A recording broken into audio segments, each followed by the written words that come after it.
Hello students, welcome to my YouTube channel new classes हलसी। तो आज के सेशन में हम लोग हिंदी ग्रामर के इम्पोर्टेंट ऑब्जेक्टिव क्वेश्चन को देखेंगे, साथ ही साथ ट्रिक और फिर कॉन्सेप्ट को भी सीखेंगे। तो चलिए हम लोग शुरू करते हैं। हमारा आज का पहला क्वेश्चन है कि उपस्थिति शब्द में उपसर्ग है। उपस्थिति शब्द में उपसर्ग है, तो उपसर्ग कहाँ लगता है? पहले लगता है। आपको पहले ही पता है, किसी भी शब्द के पहले लगता है। ठीक है, तो उपस्थिति शब्द में कौन सा उपसर्ग है? उ है, प है, उप है या उप है? तब इसमें उप उपसर्ग है। राइट आंसर हो जाएगा ऑप्शन नंबर डी। अगला क्वेश्चन देखते हैं। शक्ति शब्द में प्रत्यय है। आपको पता है कि शक्ति जो है वो अंत में जुड़ता है, किसी भी शब्द खंड के अंत में जुड़ता है। तो शक्ति में कौन सा प्रत्यय होगा? ती, ती, कत या फिर ती? तो शक्ति में लास्ट में आप देख लीजिए, त के ऊपर किस चीज की मात्रा है? हर्स्वई की मात्रा है। तो त के ऊपर आपको हर्स्वई का मात्रा ऑप्शन नंबर किस में दिख गया? डी में दिख गया। राइट आंसर हो जाएगा बाबू डी नंबर। अगला क्वेश्चन है कि अग्नि का तद्भव रूप क्या है? अगन, गरम, अग्नि या आग? तो आप जान लीजिए कि व्युत्पत्ति, ठीक है, व्युत्पत्ति या फिर उत्पत्ति की दृष्टि से शब्द के कितने भेद होते हैं? 4 भेद होते हैं। कितने भेद होते हैं? 4 भेद होते हैं। कौन कौन? तत्सम, तद्भव, देशज और विदेशज। ठीक है, विदेशज। व्युत्पत्ति या उत्पत्ति की दृष्टि से शब्द के कितने भेद होते हैं? 4 भेद। ठीक है, तद्भव, तत्सम, देशज और विदेशज। तो अग्नि को हम लोग बिगाड़ करके क्या बोलते हैं? आग बोलते हैं। राइट आंसर हो जाएगा ऑप्शन नंबर डी। अगला क्वेश्चन है कि बात बनाना मुहावरे का अर्थ क्या है? बहाना करना, बहस छेड़ना, बोलने से रोकना या विरोध में खड़ा हो जाना। तो बात बनाना का अर्थ क्या होता है? बहाना करना। राइट आंसर हो जाएगा ऑप्शन नंबर ए। अगला क्वेश्चन है, ज का उच्चारण स्थान क्या है? मूर्धा, तालु, दंत या ओष्ठ? तो ज जो है वो कहाँ का है? च वर्ग का है। तो च, छ, ज, झ, इसका जो उच्चारण स्थान है वो क्या है? तालु है। क्या है बाबू? तालु है। राइट आंसर हो जाएगा ऑप्शन नंबर बी। ठीक है, च, छ, ज, झ, इसका जो उच्चारण स्थान है वो क्या है? तालु। अगला सवाल कि निरोग शब्द का संधि विच्छेद क्या है? निरोग शब्द का संधि विच्छेद क्या है? नी प्लस रोग, नीरो प्लस गो, या नी प्लस रोग या निह प्लस रोग? तो आप देख लीजिए यहाँ पर क्या हुआ है, न में दीर्घ ई आया है। ठीक है, न में क्या आया है? दीर्घ ई आया है। तो यहाँ पे रूल होता है, रूल के हिसाब से अगर विसर्ग के बाद, किसके बाद? तो विसर्ग के बाद, अगर विसर्ग के बाद हम लोगों को दिखाई देता है अंतस्थ, क्या दिखाई देता है बाबू? अंतस्थ दिखाई देता है। अगर विसर्ग के बाद अंतस्थ दिखाई देता है, ठीक है, और विसर्ग के पहले क्या दिखता है? हर्स्वई दिखाई देता है। क्या दिखाई देता है? हर्स्वई। ठीक है, सॉरी, हर्स्वई या हर्षवऊ। अगर विसर्ग के पहले हर्षवई या हर्षवऊ रहे और बाद में अंतस्थ रहे, अंतस्थ कौन? तो य, र, ल, व में से कोई। ठीक है, तब होता है क्या कि यहाँ पर जो हर्स्व रहता है वो दीर्घ में बदल जाता है। किस में बदल जाता है? दीर्घ में। तो यहाँ पे राइट आंसर हो जाएगा ऑप्शन नंबर डी। यहाँ पर विसर्ग के बाद आप देख लीजिए यहाँ पर कि विसर्ग के बाद यहाँ पर क्या आया है? अंतस्थ आया है। तो जब विसर्ग के बाद यहाँ पे अंतस्थ आया और विसर्ग के पहले है क्या? तो हर्षवई है। ठीक है, तो हर्षवई के बाद विसर्ग है, उसके बाद क्या है? अंतस्थ है। तो यहाँ पर हर्षवई किस में बदल जाएगा? दीर्घई में बदल जाएगा। राइट आंसर हो जाएगा ऑप्शन नंबर डी।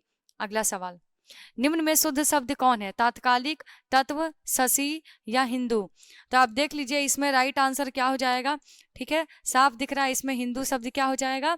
शुद्ध शब्द हो जाएगा। राइट आंसर हो जाएगा ऑप्शन नंबर डी। अगला सवाल, विंध्याचल शब्द संज्ञा है। विंध्याचल शब्द संज्ञा है। जातिवाचक, व्यक्तिवाचक, समूहवाचक या द्रव्यवाचक? ठीक है, द्रववाचक होता है। ठीक है, तो विंध्याचल, पर्वत तो कई है लेकिन इसमें विंध्याचल श्रेणी का नाम लिया गया है। तो ये खास नाम है, किसी का क्या है? खास नाम है, खास पर्वत का नाम है। तब ये किस में चला जाएगा? व्यक्तिवाचक में, खास नाम, ऑप्शन नंबर बी। अगला क्वेश्चन है कि मुंह शब्द लिंग है। मुंह शब्द लिंग है। लिंग कितने प्रकार के? 2 प्रकार के। तो मुंह शब्द स्त्रीलिंग, उभयलिंग, पुल्लिंग या इनमें से कोई नहीं? तो मुंह जो है वो क्या होता है बाबू? पुल्लिंग है। राइट आंसर हो जाएगा ऑप्शन नंबर सी। अगला क्वेश्चन है कि संज्ञा शब्द है तत्सम, तद्भव, देशज और विदेशज। तो सैया को हम लोग सेज कहते हैं। क्या कहते हैं? सेज कहते हैं। तो सैया जो है वो संस्कृत का शब्द है। किसका? संस्कृत का। ठीक है, तो सैया जो शब्द है वो है संस्कृत का, और ये क्या कहलाएगा तब? तत्सम। ठीक है, जबकि ये सेज क्या है? तद्भव है। ठीक है, क्या है? तद्भव है। तब ये राइट आंसर हो जाएगा ऑप्शन नंबर ए, क्या है? तत्सम। अगला सवाल, चंचल शब्द का स्त्रीलिंग रूप क्या है? चंचली, चंचला, चंचल या चंचलानी। ठीक है, तो चंचल स्त्रीलिंग बनाने के लिए हम लोग लास्ट में किसकी मात्रा लगाते हैं बाबू? आकर की मात्रा लगाते हैं। तो चंचल का स्त्रीलिंग क्या हो जाएगा? चंचला। राइट आंसर हो जाएगा ऑप्शन नंबर बी। अगला क्वेश्चन है, निम्न में संबोधन कारक का विभक्ति चिन्ह क्या है? संबोधन कारक मतलब जिससे किसी को संबोधित किया जाता है। इसमें बताया गया था आपको हे, अजी, अहो, अरे, ये सब होता है। ठीक है, तो आप देख लीजिए, कर्ता ने से अपदान में भी होता है और करण में भी होता है। कर्म को, और ये अरे किस में चला जाता है बाबू? संबोधन में, जैसा कि यहाँ पर आपको दिख रहा है। ठीक है, अरे किस में जाता है? संबोधन में। तो संबोधन कारक का विभक्ति क्या हो जाएगा? अरे। राइट आंसर हो जाएगा ऑप्शन नंबर सी। ठीक है, और कारक कितने होते हैं? 8 होते हैं। अगला क्वेश्चन, शीला ने सावित्री को जी भर कोसा, किस कारक का उदाहरण है? तो शीला ने सावित्री को जी भर कोसा, तो किसे कोसा? पहले आप ये देखिए,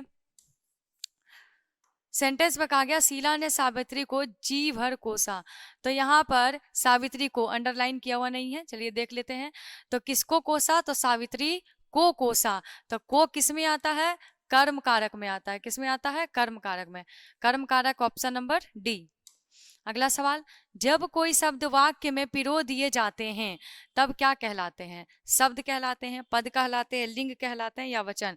तो जब किसी शब्द का इस्तेमाल हम किसी वाक्य में कर देते हैं तब उसको हम लोग क्या बोलते हैं? पद बोलते हैं। राइट आंसर हो जाएगा ऑप्शन नंबर बी। अगला क्वेश्चन, द्रववाचक संज्ञा कौन है? आपसे पूछा गया है द्रववाचक संज्ञा कौन है। संज्ञा आपको पता है कितना प्रकार का होता है? 5 प्रकार का। मिठास, बिजली, पानी या कलम। तो द्रववाचक संज्ञा जिसको हम सिर्फ माप या तौल ही सकते हैं, तब इसमें कौन है? राइट आंसर हो जाएगा ऑप्शन नंबर सी, पानी हम हो जाएगा क्या? द्रववाचक संज्ञा। अगला सवाल, हिंदी में कुल कितने सर्वनाम हैं? ठीक है, 3, 4, 8 या फिर 11। तो हिंदी में टोटल 11 सर्वनाम है। प्रीवियस ईयर में ये वाला क्वेश्चन बहुत बार पूछा हुआ है, आप इतना जान लीजिएगा। प्रीवियस ईयर में एग्जाम में बहुत बार ये पूछा हुआ है। टोटल 11। आप देख लीजिए इसमें आता है कौन कौन? इसमें आता है कौन कौन? तो मैं आता है, ठीक है, तुम आता है, आप, यह, वह, जो, सो, कोई, कुछ, कौन, क्या। ठीक है, मैं, तुम, आप, यह, वह, जो, सो, कोई, कुछ, कौन, क्या। ये टोटल आपका कितना सर्वनाम हुआ बाबू? 11 सर्वनाम, आप याद रखिएगा। वह कौन है जो सो रहा है, किस सर्वनाम का उदाहरण है? लास्ट में क्वेश्चन मार्क छुटा हुआ है। संबंधवाचक, निश्चयवाचक, अनिश्चयवाचक या प्रश्नवाचक। तो वह कौन है जो सो रहा है, ठीक है, यहाँ पर कौन शब्द आया है जिससे प्रश्न पूछने का पता चलता है, वो क्या होता है? प्रश्नवाचक। और अगर हम आपसे अगर पूछे कि सर्वनाम के भेद कितने हैं, तब आप कितना बोलिएगा? 6। ठीक है, टोटल 6। हम पूछेंगे सर्वनाम की कुल संख्या, अगर आपसे पूछेंगे सर्वनाम की कुल संख्या, तब आप क्या बोलिएगा? 11। और अगर भेद पूछेंगे तब आप क्या कहिएगा? 6। अगला क्वेश्चन है, कृष्ण शब्द का विलोम है सफेद, उजला, काला या शुक्ल। तो कृष्ण का विलोम क्या होता है? शुक्ल होता है। राइट आंसर हो जाएगा ऑप्शन नंबर डी। आपको याद रखना है, ये नहीं कि आप एग्जाम में कंफ्यूज कर जाइएगा कि उजला होगा, सफेद होगा, क्या होगा। अगला क्वेश्चन है, आस्तीन का सांप होना मुहावरे का अर्थ क्या है? सांप खोजना, शत्रुता करना, दोस्ती करना या घर में छिपा शत्रु। तो आस्तीन का सांप अर्थात घर में छुपा हुआ शत्रु। राइट आंसर हो जाएगा ऑप्शन नंबर डी। अगला सवाल, हाथ का मैल होना मुहावरे का अर्थ है गंदा होना, कीमती होना, तुच्छ होना या सच होना। तो हाथ का मैल मतलब छोटी सी छोटी चीज, अर्थात तुच्छ होना। राइट आंसर हो जाएगा ऑप्शन नंबर सी। तुच्छ का मतलब क्या होता है? छोटा।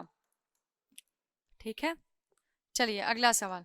क्वेश्चन है, माथा ठनकना मुहावरे का अर्थ है कठिन होना, झटका लगना, आशंका होना या चिंता होना। तो माथा ठनकना का अर्थ क्या होता है? आशंका होना। राइट आंसर हो जाएगा ऑप्शन नंबर सी। अगला सवाल, तूती बोलना मुहावरे का अर्थ क्या है? बदल जाना, थाक जमना, दुखी होना, आवाज बिगड़ जाना। तो तूती बोलना का अर्थ होता है धाक जमाना। ठीक है, तूती बोलना का अर्थ क्या होता है? धाक जमाना। राइट आंसर हो जाएगा ऑप्शन नंबर बी। उल्टी गंगा बहना मुहावरे का अर्थ क्या है? लालछन लगाना, विचलित होना, विपरीत कार्य करना या रहस्य होना। तो कहा गया है उल्टी गंगा बहना अर्थात विपरीत कार्य करना। राइट आंसर हो जाएगा ऑप्शन नंबर सी। अगला क्वेश्चन है, रसोई घर शब्द कौन सा समास है? आप देख लीजिए, रसोई घर अर्थात रसोई के लिए, रसोई के लिए घर। अब एक चीज आप यहाँ पे नोटिस करिए, जरा देखिए यहाँ पर रसोई के लिए घर आया है, यहाँ पर क्या? के लिए। तो के लिए जो है वो कारक चिन्ह है कि नहीं, आपको बताया गया था, ऐसे भी आपको ट्रिक में बताया गया है। अगर आपको कारक चिन्ह दिख गया तब आप कौन सा समास कहिएगा? तत्पुरुष समास। ठीक है, तो रसोई के लिए, तो के लिए क्या है? कारक चिन्ह है, तो कारक चिन्ह किस में आ गया? तत्पुरुष समास में। राइट आंसर हो जाएगा ऑप्शन नंबर ए। अगला सवाल, चंद्रशेखर शब्द कौन सा समास है? तो चंद्रशेखर हम लोग किसको बोलते हैं? जिसके सिर पर, जिसके सिर पर चंद्रमा हो, अर्थात कौन? शिव। तो जिसका प्रत्येक पद दूसरे के लिए आता है वो कौन सा समास होता है? बहुव्रीहि समास। राइट आंसर हो जाएगा ऑप्शन नंबर डी। चलिए 50 क्वेश्चन में टोटल 25 क्वेश्चन हो चुके हैं अभी तक। ठीक है, 50 में अभी तक हम लोगों ने कितना कर लिया है? 25 क्वेश्चन कर लिया है। अगर यहाँ तक आपको क्वेश्चन अगर आपको अच्छा लगा होगा तो आप इसको लाइक करिएगा और अपने फ्रेंड्स के साथ शेयर भी करिएगा। ठीक है, और ये नहीं पता है हमको कि इसमें से कौन सा क्वेश्चन आने वाला है। आपको जितना भी वीडियो आपको जो भी आपको प्रोवाइड कराया जाता है, इसमें हम ये नहीं बता सकते कि इसमें कौन सा क्वेश्चन जो है वो एग्जाम में आएगा, लेकिन इतना निश्चित है कि इन सभी से क्वेश्चन जरूर पूछे जाएंगे। यहाँ से क्वेश्चन एग्जाम में जरूर आएगा। ठीक है, और यही सब वीडियो से आएगा, ये जरूर निश्चित है। तो आपसे क्वेश्चन था कि वनमानुष शब्द कौन सा समास है? वनमानुष का अर्थ होता है, आप कहिएगा कि वनमानुष अर्थात वन में रहने वाला, वन में रहने वाला। आप सोचिएगा कि दीदी आप यहाँ पर देख लीजिए कि यहाँ पर में है लगा हुआ। ठीक है, आप ऐसा कहिएगा कि यहाँ पे में है लगा हुआ, तो जब में आ गया है तो हम कह देते हैं कि ये विभक्ति है। में है मतलब क्या है? विभक्ति है। तो कह दीजिए कि ये कौन सा समास है? तत्पुरुष समास है, लेकिन वो हो जाएगा गलत। ये आपका चला आता है वनमानुष अर्थात वन में रहने वाले खास लोगों को कहा जा रहा है। ठीक है, वन में रहने वाले लोग, वन में रहने वाले लोग कैसे लोग? खास लोग। तब उनके लिए इस शब्द का प्रयोग किया जा रहा है। ये आपका होगा बहुव्रीहि समास। आप कहिए तो इसको हम क्या करते हैं? अपवाद स्वरूप रखते हैं। आपको स्पेशल कैटेगरी में इसको रखना है। ठीक है, ये अपवाद स्वरूप ये चलने वाला चीज है। वनमानुष में कौन सा समास होता है बाबू? बहुव्रीहि समास। एकदम याद रखने वाला चीज है, आप इसमें एकदम कंफ्यूज नहीं करिएगा। फिर क्वेश्चन है, त्रिफला शब्द कौन सा समास है? तत्पुरुष, कर्मधारय, द्वंद्व और द्विगु। तो त्रिफला, त्रिफला आगे में आपको त्रि दिखाई दिया। त्रि का अर्थ क्या होता है बाबू? तीन। तो जैसे ही आपको संख्या दिखाई दिया तो आप कौन सा समास लगाइएगा? द्विगु समास। राइट आंसर हो जाएगा ऑप्शन नंबर डी। अगला सवाल, धीरे धीरे शब्द कौन सा समास है? अब आप यहाँ पर क्या सोचिएगा कि यहाँ पर आया है योजक चिन्ह बीच में, और आप देखिएगा कि योजक चिन्ह है और आप देख करके क्या लगा दीजिएगा? द्वंद्व समास। और उसके बाद हम क्या कहेंगे कि ये है गलत। बीच में योजक चिन्ह आया है, आप बता दीजिएगा कि ये द्वंद्व समास है, और इस प्रकार से आपका आंसर हो जाएगा क्या? गलत। तब आप कहिएगा कि सही क्या है भाई? तो सही क्या है वो हम अभी तुरंत आपको बताते हैं। तो सही क्या है? तो जब आपको ऐसा दिखाई दे कि एक ही शब्द दोबारा आया है, अगर पुनरावृत्ति हो जाए शब्द का, अगर किसी शब्द की क्या हो गई? पुनरावृत्ति अर्थात दोहराया गया है। अगर कोई शब्द दो बार क्या हुआ? आ गया है, दोहराया गया है, तो आप कहिएगा कि अव्ययी भाव है। कौन सा हो जाएगा? अव्ययी भाव। ये नियम है, ट्रिक है जो आप समझिए। तो अगर पुनरावृत्ति हुआ है, अगर एक ही शब्द अगर दो बार आ गया है तो वो कौन सा समास कहलाएगा? अव्ययी भाव। राइट आंसर हो जाएगा ऑप्शन नंबर ए। धीरे धीरे में कौन सा समास है? अव्ययी भाव। ठीक है, उसी टाइप से आप प्रतिदिन, प्रतिदिन प्रतिदिन में कौन सा समास है वो आप बताइएगा कमेंट सेक्शन में। अगला क्वेश्चन, नकलची शब्द में प्रत्यय है ना, नक, अची और ची। तो नकल ची लास्ट में देख लीजिए क्या है, नकल ची लास्ट में ची प्रत्यय, लास्ट में आ जाएगा ऑप्शन नंबर डी। अगला क्वेश्चन है, यशोदा शब्द का संधि विच्छेद है यशः प्लस दा, यश प्लस दा, या यशो प्लस दा, या यशा प्लस दा। तो यशोदा जो है उसका संधि विच्छेद क्या हो जाएगा, यशः प्लस द। विसर्ग के बाद आपको यहाँ पर अगर आपको दिखाई दे, एक रूल होता है कि अगर आपको विसर्ग के बाद, ठीक है, अगर आपको विसर्ग के बाद आपको स्पर्श वर्ण अगर आपको दिख जाता है, कौन सा वर्ण दिखाई देता है बाबू, स्पर्श। आपको स्पर्श पता है ना, 25 है टोटल। तो अगर आपको विसर्ग के बाद आपको अगर स्पर्श वर्ण अगर आपको दिखाई देता है तो वहां पर विसर्ग और वो जो स्पर्श होता है दोनों मिल करके क्या बना देता है, ओकार। ठीक है, जैसे आप देख लीजिएगा, मनः रहेगा प्लस में कह देंगे ज, तो यहाँ पर विसर्ग है और यहाँ पर आपको स्पर्श वर्ण दिख गया, स्पर्श वर्ण है ज। तो अब विसर्ग के बाद आपको यहाँ पर क्या दिख गया बाबू, स्पर्श वर्ण दिख गया। तो ये जो विसर्ग है ये किस में बदलेगा, ओकार में बदलेगा। तो रहेगा म न, और यहाँ पर विसर्ग है तो क्या लग जाएगा, ओकार, और यहाँ हो जाएगा ज। मनः प्लस ज क्या बन गया, मनोज। उसी टाइप से यशः प्लस द क्या बन गया, यशोदा। अगला सवाल, संसार शब्द का संधि विच्छेद क्या होगा, सम प्लस सार, सन प्लस सार, सम प्लस र, या स प्लस सार। तो देख लीजिए यहाँ पे संसार, तब इसका राइट आंसर हो जाएगा ऑप्शन नंबर ए, सम प्लस सार। होता है यहाँ पर क्या कि आप देख लीजिए, सम के बाद अगर आपको, ठीक है, आपको अगर सम के बाद आपको ऊष्म वर्ण, ठीक है, ऊष्म वर्ण अगर आपको दिखाई देगा तो आप वहां पर क्या करिएगा कि म का अनुस्वार कर दीजिएगा। क्या करिएगा, म का अनुस्वार कर दीजिएगा। तो यहाँ पे संसार म किस में बदल गया है, अनुस्वार में बदल गया। राइट आंसर हो जाएगा ऑप्शन नंबर ए। इसमें कौन सी संधि है, तो यहाँ भी व्यंजन और यहाँ भी व्यंजन। इसमें कौन सी संधि है बाबू, व्यंजन संधि है। कौन सी संधि है, व्यंजन। अगला सवाल, पवन शब्द का संधि विच्छेद क्या होगा, पो प्लस अन, पम प्लस वन, पा प्लस वन, या प प्लस अन। तो पवन राइट आंसर हो जाएगा ऑप्शन नंबर ए, पो प्लस अन। ओ कर के बाद अगर अ आता है, ठीक है, तब वो अव में बदल जाता है। किस में बदलता है, अव में बदल जाता है। अगला क्वेश्चन है, उद्योग शब्द का संधि विच्छेद है उद प्लस योग, उत्त प्लस योग, या उ प्लस दयोग, या उद प्लस योग। तो उद्योग का सब संधि विच्छेद हो जाएगा उत्त प्लस योग। अगर त के बाद, ठीक है, अगर त के बाद आपको अंतस्थ दिखाई देता है, ठीक है, अगर आपको अंतस्थ या ऊष्म, ठीक है, अगर आपका त के बाद अंतस्थ अगर आपको दिख जाता है तो फिर त किस में बदल जाता है, द में बदलता है। ये रूल है, ये नियम है, ठीक है। अगला सवाल, घी शब्द है दही, घी, मोती, सारा जो भी शब्द होता है घी, दही, मोती, सब क्या है, पुल्लिंग है। क्या बाबू, पुल्लिंग। तो घी शब्द है स्त्रीलिंग, पुल्लिंग, उभयलिंग कोई नहीं। तो घी आपका कौन सा संज्ञा हो जाएगा, द्रववाचक। और जितना भी द्रववाचक है वो सब क्या है, पुल्लिंग है। तो राइट आंसर हो जाएगा ऑप्शन नंबर है, केवल चांदी ही इकलौता है जो क्या है, स्त्रीलिंग है। अगला क्वेश्चन, पुराण शब्द का विशेषण है पौराणिक, धार्मिक, पुराणिक, या पुराना। तो पुराण शब्द का विशेषण क्या होता है, पौराणिक। राइट आंसर हो जाएगा ऑप्शन नंबर ए। अगला क्वेश्चन, भीड़ शब्द संज्ञा है जातिवाचक, व्यक्तिवाचक, द्रववाचक, समूहवाचक। तो भीड़ जो है वो 2-4 लोग खड़े हो जाते हैं तो नहीं लगते, उससे अधिक लोग होते हैं। तो ये समूह का पता चल रहा है। भीड़ शब्द से किसका पता चल रहा है बाबू, समूह का। तब ये कौन सी संज्ञा होगी, समूहवाचक संज्ञा।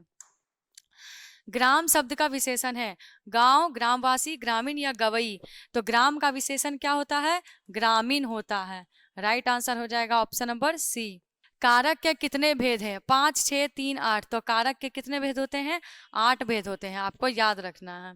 यह नया माल है, इस वाक्य में नया क्या है, ठीक है, संज्ञा, सर्वनाम, विशेषण, क्रिया। तो यह माल कैसा है, नया है, ये क्या बताया गया, यहाँ पर विशेषता बताया गया है। ठीक है, यहाँ पे क्या बताया गया, विशेषता। तो जो विशेषता बताए उसको क्या बोलते हैं हम लोग, विशेषण बोलते हैं। Right answer option number C. कहा गया जिसने गुरु से दीक्षा ली हो उसको हम लोग एक शब्द में क्या कह सकते हैं, दीक्षित, शिक्षित, पंडित, या आचार्य। तो दीक्षा लेने वाला नाम से ही पता चल रहा है क्या हो जाएगा, दीक्षित। शिव का उपासक क्या कहलाता है? शिवम, शैव, शिवत्व या शंकर? तो शिव का उपासक क्या कहलाता है? शैव कहलाता है।